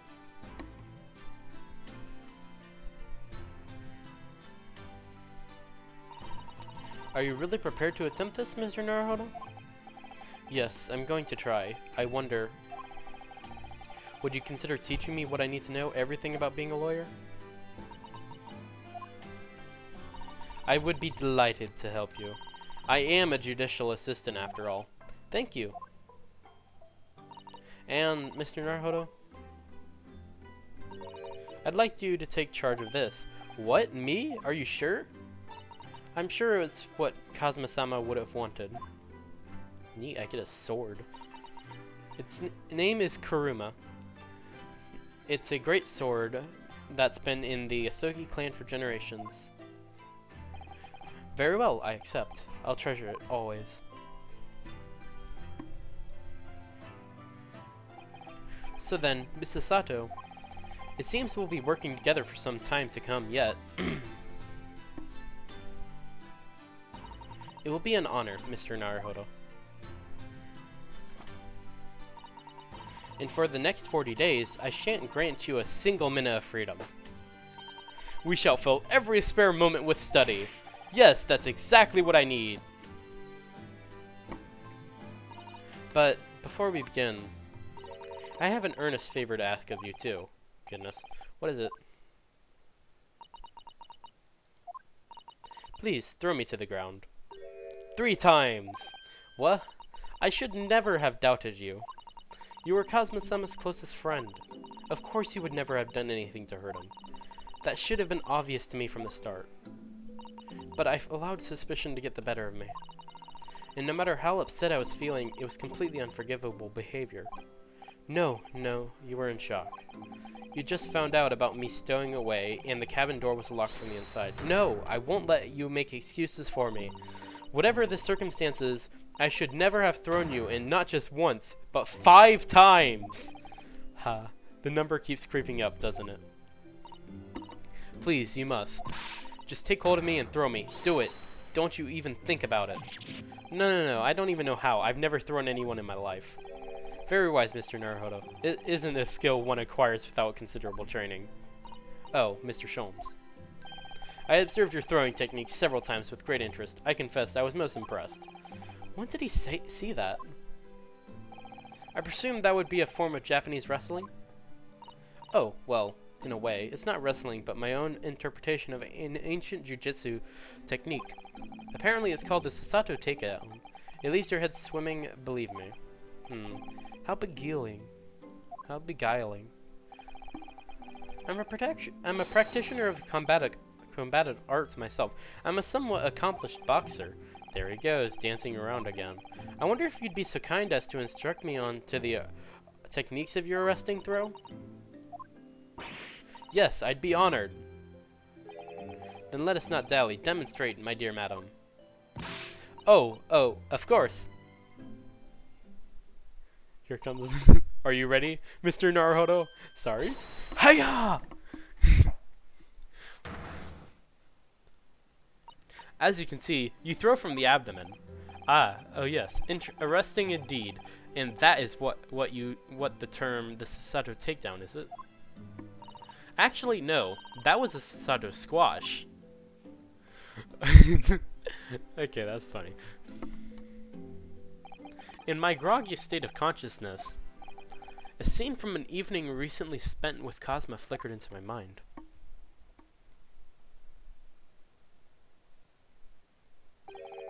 Kuruma? That's right. It's a prized sword that's been passed down through generations of the Asogi clan. I can't believe you managed to get permission to bring it with you.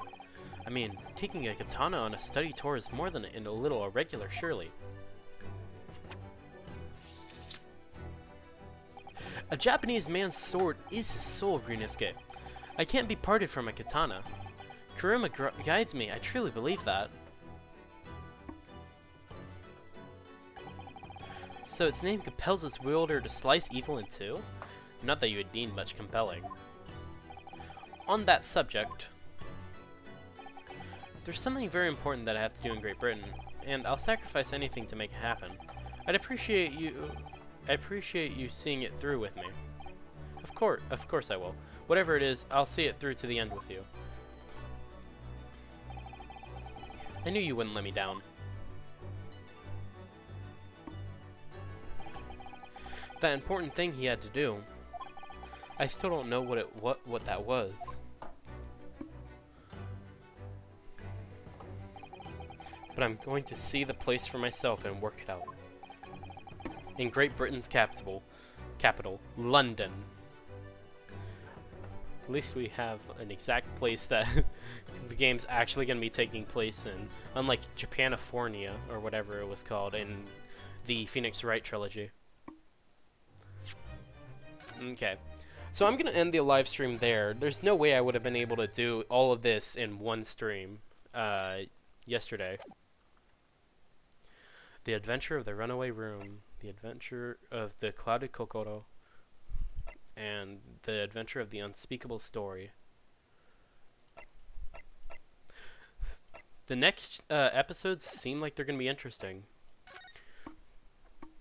I may stream Sunday or next Tuesday. I don't know, but I hope that that all of my viewers are there to watch it, because it will probably be interesting.